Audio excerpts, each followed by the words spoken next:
नमस्कार। आकाशवाणी से समाचार संध्या के साथ मैं कनकलता।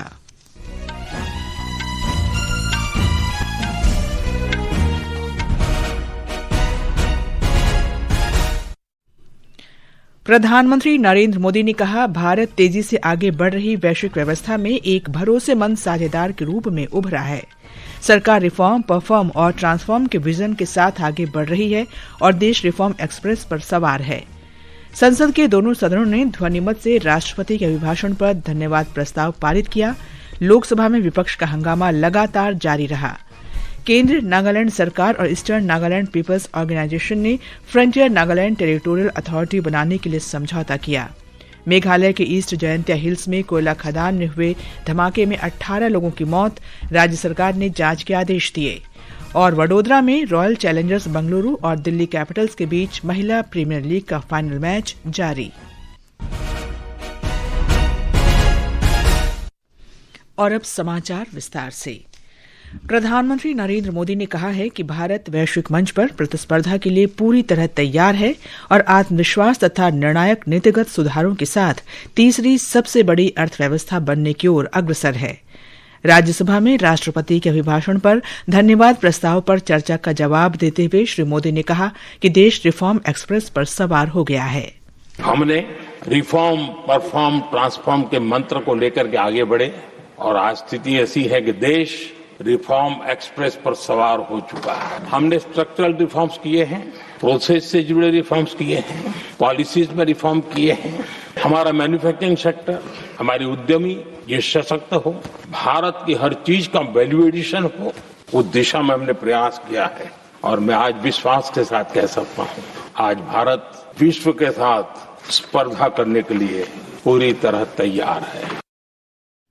प्रधानमंत्री ने कहा कि अमेरिका के साथ व्यापार समझौते के बाद दुनिया का आत्मविश्वास और भी बढ़ गया है।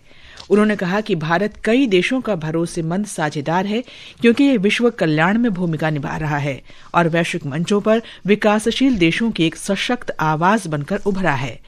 प्रधानमंत्री ने कहा कि बड़े देश भारत के साथ व्यापारिक संबंध स्थापित करने के लिए उत्सुक हैं।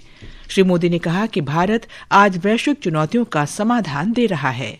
भारत आज विश्व में जो चुनौतियां पैदा हो रही है, उन चुनौतियों का समाधान देने वाला एक देश आशा की किरण बना हुआ है और हम समाधान दे रहे हैं। आज मेजर इकोनॉमी में भारत का ग्रोथ बहुत हाई है और हाई ग्रोथ और लो इन्फ्लेशन ये बहुत ही यूनिक संयोग और ये हमारी अर्थव्यवस्था की मजबूती को प्रदर्शित करता है। प्रधानमंत्री ने कहा कि दुनिया आशा भरी नजरों से भारत की ओर देख रही है क्योंकि देश के पास बहुत बड़ी संख्या में युवा प्रतिभा मौजूद है। जिस प्रकार से विश्व का भारत के प्रति आकर्षण बढ़ा है और उसमें भी विश्व भारत की टैलेंट का महात्म्य समझ रहा है। हमारे पास आज दुनिया का बहुत ही महत्वपूर्ण टैलेंट पूल है, युवा टैलेंट पूल है, जिसके पास सपने भी हैं, संकल्प भी है, सामर्थ्य भी है। प्रधानमंत्री ने कल लोकसभा में कार्यवाही के दौरान कांग्रेस पार्टी के व्यवहार की भी निंदा की। उन्होंने कहा कि ये राष्ट्रपति कार्यालय, जनजातीय समुदाय और संविधान का अपमान है। प्रधानमंत्री ने तृणमूल कांग्रेस के नेतृत्व वाली पश्चिम बंगाल सरकार पर घुसपैठियों को बचाने और अदालतों पर दबाव बनाने का भी आरोप लगाया। इससे पहले विपक्ष के नेता मल्लिकार्जुन खड़गे ने आरोप लगाया कि विपक्ष को संसद में बोलने नहीं दिया जा रहा है।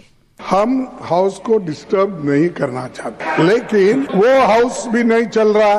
क्यों? कि एलओपी को बोलने नहीं दे रहे। लेकिन हमारा कहना ये है कि दोनों हाउस मिलने के बाद ही पार्लियामेंट बनता है, एक हाउस से पार्लियामेंट नहीं बनता। ये दोनों स्तंभ है। लोकसभा और राज्यसभा ने राष्ट्रपति के अभिभाषण पर धन्यवाद प्रस्ताव को ध्वनिमत से पारित कर दिया है। लोकसभा की कार्यवाही आज विपक्ष के हंगामे के कारण लगातार बाधित रही और 3 बार के स्थगन के बाद कल तक के लिए स्थगित कर दी गई। हंगामा भारत अमेरिका व्यापार समझौते समेत विभिन्न मुद्दों पर हुआ। लोकसभा अध्यक्ष ओम बिरला ने प्रदर्शनकारी सांसदों के व्यवहार पर नाराजगी व्यक्त करते हुए कहा कि विपक्ष के सांसदों के कल सदन में अभद्र व्यवहार के कारण प्रधानमंत्री नरेंद्र मोदी धन्यवाद प्रस्ताव पर अपना उत्तर देने के लिए सदन में उपस्थित नहीं हो सके।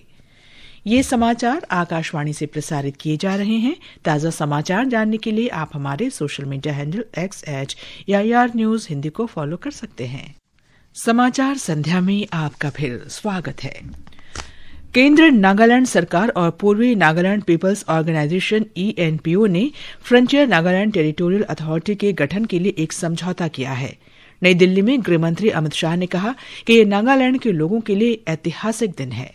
प्रधानमंत्री नरेंद्र मोदी जी ने उग्रवाद मुक्त, हिंसा मुक्त, विवाद मुक्त और विकसित नॉर्थ ईस्ट की जो कल्पना कर रही है उसमें आज हम एक कदम और आगे।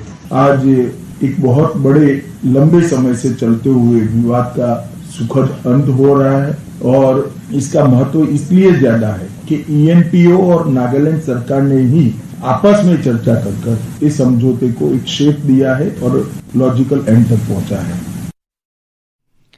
नागालैंड के मुख्यमंत्री ने कहा कि यह ऐतिहासिक समझौता न्यायोचित और समेकित शासन सुनिश्चित करने के प्रति सरकार की वचनबद्धता को दर्शाता है। भारत ने कहा है कि देशवासियों की ऊर्जा सुरक्षा सुनिश्चित करना सरकार की सर्वोच्च प्राथमिकता है। आज नई दिल्ली में विदेश मंत्रालय के प्रवक्ता रणधीर जायसवाल ने ये बात कही। 140 करोड़ भारतीयों का हित, उनकी ऊर्जा सुरक्षा सुनिश्चित करना हमारी सरकार की सर्वोच्च प्राथमिकता है। इस लक्ष्य को प्राप्त करने के लिए बाजार स्थितियों और बदलते अंतर्राष्ट्रीय घटनाक्रमों के अनुरूप अपनी ऊर्जा स्रोतों में विविधता लाना हमारी रणनीति का मूल आधार है। भारत के सभी कदम इस बात को ध्यान में रखकर उठाए गए हैं और भविष्य में भी उठाए जाएंगे। वेनेजुएला के तेल व्यापार पर श्री जायसवाल ने कहा कि व्यापार और निवेश को सम्मिलित करते हुए ऊर्जा क्षेत्र में वेनेजुएला भारत का एक दीर्घकालिक साझेदार रहा है। वाणिज्य और उद्योग मंत्री पीयूष गोयल ने कहा है कि भारत और अमेरिका के बीच द्विपक्षीय व्यापार समझौते का पहला चरण लगभग तैयार है। नई दिल्ली में श्री गोयल ने कहा कि जल्द ही दोनों देशों के बीच संयुक्त बयान को अंतिम रूप दिया जाएगा। अगले 4-5 दिन में एक joint statement United states of America और भारत के बीच में फाइनलाइज करके साइन कर देंगे और उस जॉइंट स्टेटमेंट के आधार पर शुरुआत हो जाएगी समझौते की पहली कड़ी। साथ ही साथ एक फॉर्मल एग्रीमेंट ड्राफ्ट हो रहा है और उस फॉर्मल एग्रीमेंट को मिड मार्च तक साइन करने का अंदाजा है। लेकिन 18% जो US टैरिफ्स घटने हैं वो जॉइंट स्टेटमेंट अनाउंस होने के बाद एग्जीक्यूटिव ऑर्डर द्वारा यूनाइटेड स्टेट्स ऑफ अमेरिका कर दें। कृषि मंत्री शिवराज सिंह चौहान ने कहा कि अमेरिका के साथ व्यापार समझौता देश के कृषि, विशेषकर फार्म और डेयरी क्षेत्र के हितों को पूरी तरह से सुरक्षित करता है। नई दिल्ली में उन्होंने कहा कि समझौता कूटनीति, विकास और गरिमा के एक नए मानक को दर्शाता है। भारत के पहले सहकार आधारित ride hailing platform Bharat taxi का आज दिल्ली में औपचारिक शुभारंभ किया गया। भारत के इस पहले सहकारी प्लेटफॉर्म पर बिना किसी कमीशन और बिना अतिरिक्त शुल्क के मूल्य निर्धारण मॉडल काम करता है। इसका सीधा लाभ ड्राइवरों को मिलता है। सहकारिता मंत्री अमित शाह ने कहा कि सहकारी टैक्सी ड्राइवरों की आमदनी बढ़ाएगी। सारथी के अकाउंट से जो फिक्स चार्ज तय होगा भारत टैक्सी के द्वारा, उसके अलावे आपके पसीने की कमाई से 1% भी कमीशन भारत टैक्सी कभी नहीं काटेगी। इसका मतलब है आपकी समृद्धि बढ़ेगी। भारत टैक्सी का उद्देश्य भारत टैक्सी की पूंजी बढ़ाना नहीं है। भारत टैक्सी का उद्देश्य भारत टैक्सी के मालिक ऐसे मेरे सारथी भाइयों और सारथी दीदियों का मुनाफा बढ़ाना है। ये समाचार हमारी वेबसाइट www.newsonair.gov.in और हमारे न्यूज ऑन एआईआर ऐप पर भी उपलब्ध हैं। ये आकाशवाणी है। मेघालय में आज सुबह पूर्वी जयंतिया हिल्स जिले के थांग्सको क्षेत्र में एक कोयला खदान में हुए विस्फोट में 18 लोगों की मौत हो गई। कई लोग अब भी खदान के अंदर फंसे हुए हैं। ये विस्फोट खनन गतिविधियों में इस्तेमाल होने वाले उच्च तीव्रता वाले डायनामाइट के विस्फोट के कारण हुआ। प्रधानमंत्री नरेंद्र मोदी ने कहा है कि यह घटना अत्यंत दुखद है। प्रधानमंत्री राष्ट्रीय राहत कोष से प्रत्येक मृतक के परिजनों को 2-2 लाख रुपए की अनुग्रह राशि दी जाएगी। घायलों को 50-50 हजार रुपए दिए जाएंगे। सर्वोच्च न्यायालय ने ममता बनर्जी के नेतृत्व वाली पश्चिम बंगाल सरकार को बड़ा झटका देते हुए आज लगभग 20 लाख राज्य कर्मचारियों के लंबित महंगाई भत्ते डीए का भुगतान करने का निर्देश दिया है। न्यायालय ने राज्य सरकार को 6 मार्च तक 25% बकाया डीए का भुगतान करने का आदेश दिया। न्यायालय ने अपने उन पुराने निर्देशों की पुष्टि की है जो वर्षों से लंबित थे। दिल्ली पुलिस के संयुक्त आयुक्त और जनसंपर्क अधिकारी संजय त्यागी ने कहा है कि पिछले वर्ष की तुलना में दिल्ली में लापता व्यक्तियों के मामलों में कोई बढ़ोतरी नहीं हुई है। उन्होंने कहा कि राष्ट्रीय राजधानी में लापता व्यक्तियों, विशेषकर बच्चों को लेकर अफवाहें फैलाई जा रही हैं। पिछले वर्षों की समान अवधि की तुलना में लापता व्यक्तियों की रिपोर्टिंग के मामलों में कमी दर्ज की गई है। लापता व्यक्तियों की रिपोर्ट न केवल स्थानीय पुलिस थाने में दर्ज कराई जा सकती है, बल्कि ऑनलाइन माध्यम से अथवा ERSS 112 के माध्यम से भी दर्ज कराई जा सकती है, जिसमें लापता बच्चों के मामले को विशेष प्राथमिकता दी जाती है। यह स्पष्ट किया जाता है कि दिल्ली में बच्चों के लापता होने अथवा अपहरण के मामलों में किसी भी संगठित गिरोह की संलिप्तता सामने नहीं आई है। प्रधानमंत्री नरेंद्र मोदी कल सुबह 10 बजे परीक्षा पे चर्चा के 9वें संस्करण में देश भर के विद्यार्थियों से बातचीत करेंगे। कार्यक्रम के लिए 4 करोड़ 50 लाख से अधिक विद्यार्थियों, शिक्षकों और अभिभावकों ने पंजीकरण कराया है। प्रधानमंत्री शनिवार को 2 दिन के मलेशिया दौरे पर रवाना होंगे।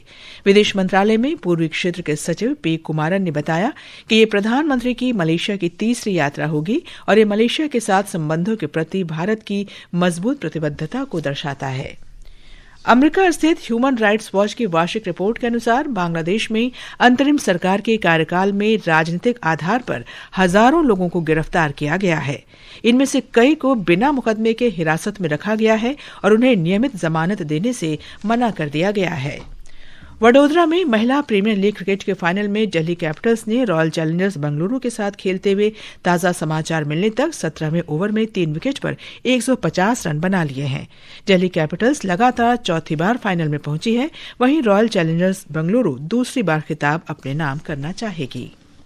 एशियाई निशानेबाजी प्रतियोगिता के 10 metre air pistol mixed team स्पर्धा में सुरुचि सिंह और सम्राट राणा ने रजत पदक जीत लिया है। वहीं जूनियर वर्ग में रश्मिका सहगल ने महिलाओं की 10 मीटर एयर पिस्टल स्पर्धा में स्वर्ण पदक अपने नाम किया। राष्ट्रीय गीत वंदे मातरम की 150वीं वर्षगांठ के उपलक्ष्य में केंद्रीय औद्योगिक सुरक्षा बल द्वारा आयोजित वंदे मातरम तटीय साइक्लोथॉन आज आंध्र प्रदेश में प्रवेश कर गया। इस राष्ट्रव्यापी साइकिल अभियान का उद्देश्य तटीय सुरक्षा के प्रति जागरूकता पैदा करना, मछुआरों को राष्ट्रीय सुरक्षा में भागीदार बनाना और युवाओं में देशभक्ति की भावना को बढ़ावा देना है।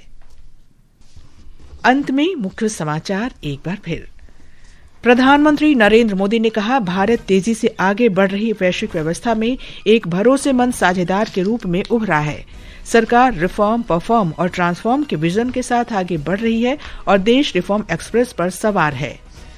संसद के दोनों सदनों ने ध्वनिमत से राष्ट्रपति के अभिभाषण पर धन्यवाद प्रस्ताव पारित किया। लोकसभा में विपक्ष का हंगामा लगातार जारी रहा। केंद्र नागालैंड सरकार और ईस्टर्न नागालैंड पीपल्स ऑर्गेनाइजेशन ने फ्रंटियर नागालैंड टेरिटोरियल अथॉरिटी बनाने के लिए समझौता किया।